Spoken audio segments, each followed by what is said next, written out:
Hey, what's up guys, it's Void. Today we're looking at one of my personal favorite commanders, Chatterfang Squirrel General. This deck, as you probably noticed, is a bit more expensive than the last deck tech. However, it is in my opinion completely justified as this is a very fun and powerful commander. Chatterfang is a 3/3 squirrel that costs 2 and a green that has Forest Walk, meaning it can't be blocked by players with forests, and the very powerful ability to make squirrel tokens equal to the amount of other tokens you control. In addition to this, you can pay 1 black to give +1/-1 per squirrel you sacrifice. Chatterfang is very strong. Green is already the color known for token creation, and pair that with black for a sacrifice theme, and you have a very strong engine. Now before we get into the deck list, I wanted to say something a little bit different this time. In order to try to keep the video as concise as possible, I won't be going every single card in this deck, as I feel like I'd be wasting your all's time.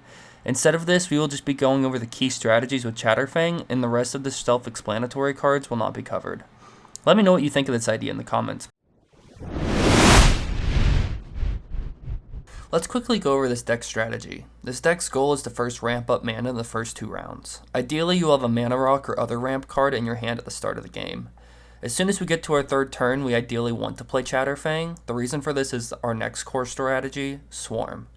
We want to flood the board with as many squirrel tokens as possible, as fast as possible, before getting hit with a board wipe.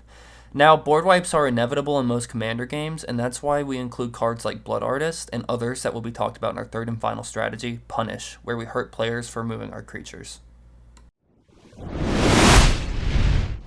Let's get things started with Ramp. I don't have too much to say about Ramp as it's pretty self-explanatory, so I won't be covering what every card does. However, I felt it worth mentioning that according to this deck's strategy, we will want to get Chatterfang out as soon as possible. This will be very hard to do before turn 3 unless you draw a Soul Ring. It's worth noting that as we pretty much always want him out on turn 3, I have not included any ramp cards that cost more than 2.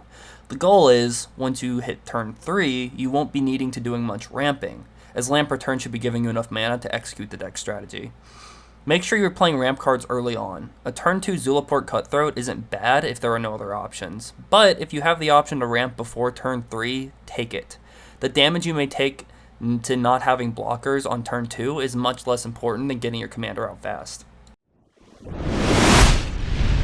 Now let's take a look at our core strategy, Swarm. There are a lot of Swarm cards on this deck, so I'll try to get through them as quickly as possible while still informing every card's strategy. First up, we have Chatterstorm. Chatterstorm is a sorcery that for 1 and a green, we can create a 1/1 green squirrel token.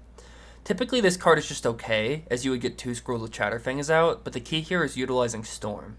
Storm is an ability that creates a copy of the spell on its cast for every spell cast before it, the turn you play it. In other words, if Chatterstorm is the 3rd spell you play on your turn, you create 3 squirrels instead of 1, and as long as Chatterfang is out, you double that, creating 6 squirrels for only 2 mana. Then we have Squirrel Sanctuary, which for 1 single green mana, we get an enchantment that creates a squirrel when it enters the battlefield. When another one of our creature dies, we can actually pay 1 and return it to our hand to keep getting more and more squirrels throughout the game.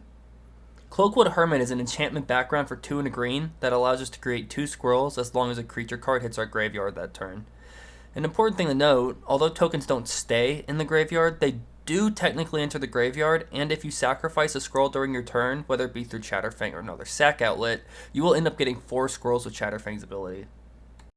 Drakekeeper is a card that almost seems made for Chatterfang. For 3 black-green, we get a 2/2 elf druid that creates 2 squirrels when it enters the battlefield. Then, for 3 and a black, squirrels get +1/0 in menace until the end of the turn. Important note, this is instant speed and does not require tap to activate, meaning you can cast it on an opponent's turn. You can also activate it multiple times if you have the mana for it. Squirrel Nest is a basic but essential card for Chatterfang. For 1 and 2 green, we enchant the land and tap the land to create a squirrel token. This does mean that if we do it, we can't tap the land for mana, but combine it with Arbor Elf and we can create 2 squirrels per turn with this card. Underworld Hermit is an expensive card, but for 4 and 2 black, we get a 3/3 that creates squirrels equal to our devotion to black. Even if this ends up being only 6 to 8 squirrels with Chatterfang, you'll find this is extremely powerful for this deck because any amount of squirrels are very powerful. Chatter of the Squirrel is not the most powerful card on this list, but it is a helpful card if you need a quick squirrel. For 1 green, we can put a squirrel token into play and then do it again for an additional 1 and a green, if we exile it from our graveyard. Potentially getting 4 squirrels for 3 mana is definitely not the worst we could do. Arasta of the Endless Web is a card you will find yourself hoping to draw, as it's not only fun, but it's very powerful as well. For just 2 and 2 green, you get a 3/5 with reach that creates a 1/2 spider token with reach every single time an opponent casts an instant or sorcery. Not only is this one of our only flying protection in this deck, besides removal from Chatterfang and one other card, it also gets us a ton of squirrel tokens. Chitter Spitter is a very strong card in this deck, as it buffs our squirrels and helps us flood the board. For 2 and a green, we get an artifact that allows us to sacrifice a token on our upkeep to put a counter on it. Squirrels get +1/1 for every counter on it, and we pay 1 green and tap it to get an additional squirrel. Which brings us to our next card, Emrakul's Evangel. It's a 3/2 human horror that allows us to tap it and sacrifice any number of our creatures to put a 3/2 token in play for each of them. Don't ever play this without Chatterfang on the battlefield, because if he is, we will want to sacrifice all of our squirrels as we instantly get them back with a 3/2 Eldrazi for each of them. Griswold the Dreadsower is a 3/3 Troll Shaman for 1 black-green that creates a token for all players on the beginning of our end step. The idea for this is that while it can help our opponents, it will be helping us more, as each time one dies, Griswold gets +1/+1, and we get a squirrel for each of our tokens.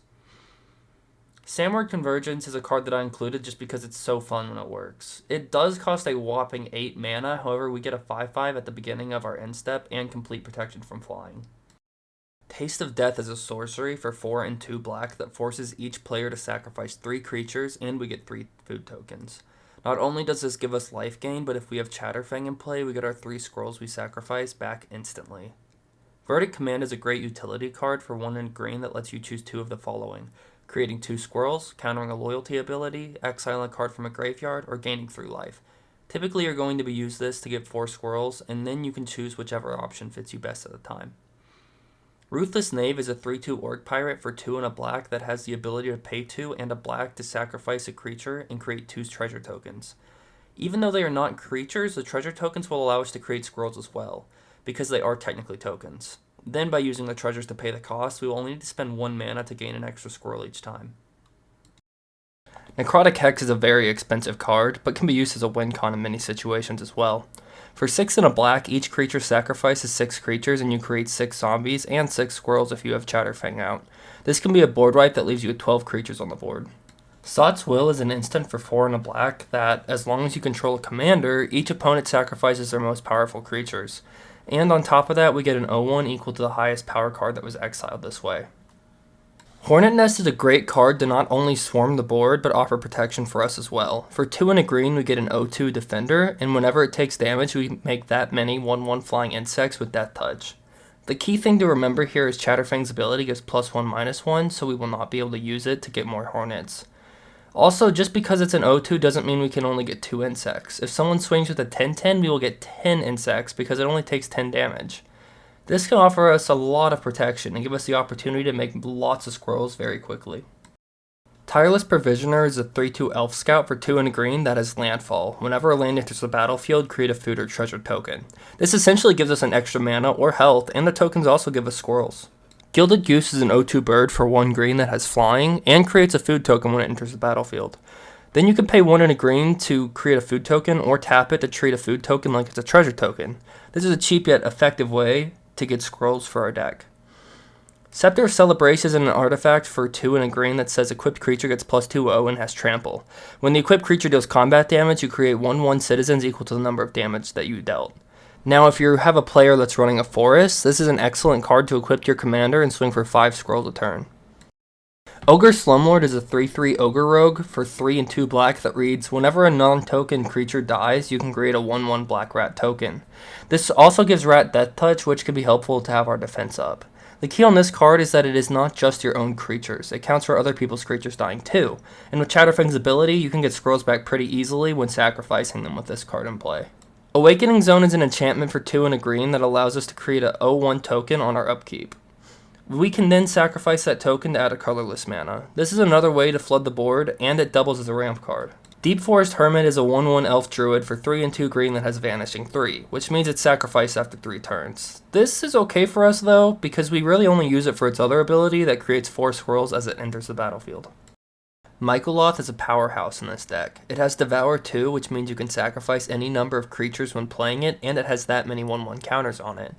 The reason this is so strong is because of its next ability. At the beginning of your upkeep, make a Saproling for each counter. Ideally, we will wipe all of our squirrels out with this, and as long as it doesn't get exiled or killed, we will be pumping insane amounts of squirrels out from now on. Nissa Ascended Animist is a planeswalker for 3, 2 green, and 2 Phyrexian green mana that has a couple of really good features. Right off of playing her, potentially for 5 mana, we get 8 squirrels and 8 Phyrexian horror tokens. This is likely the main thing we will use it for, but if we are ready to go in for a win, we can use our ultimate to give all our creatures many +1 counters and trample. Scoot Swarm is my favorite card in maybe all of Casual Magic. For 2 and a green we get a 1/1, but every time we play a land, as long as we have 6 or more, we will double it exponentially. This can get out of hand very fast, and we get a squirrel for each Scoot Swarm created. Next we will be taking a look at our final strategy, Punish. The goal of punishing is to hurt our opponents for board wiping us. Board wiping is a common answer to token decks, but instead of sitting by waiting to be board wiped, we will be ready to hurt our opponents for a ton of damage if they board wipe us. All of these cards relatively do the same thing, except for some of them being target player and others being each player, so I will not talk about them individually.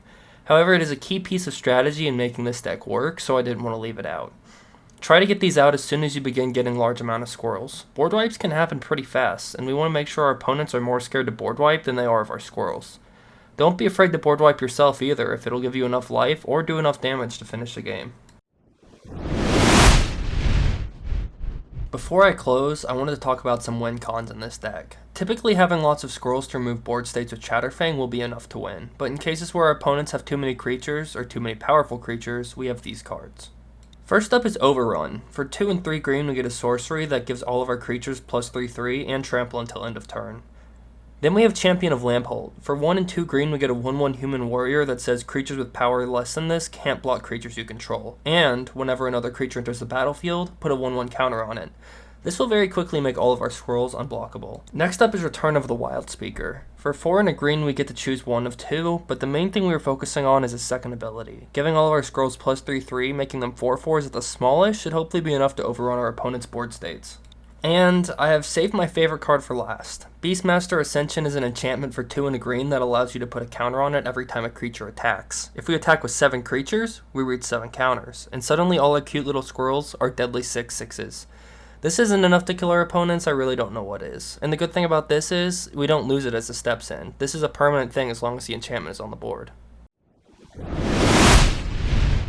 Anyways, that concludes my deck list for this week. I had a lot of fun making this, guys, and I hope you all enjoyed watching it. I'm constantly hoping to improve my content for you all, so please leave a comment with how I can improve, and I will make sure to reply to every comment I can.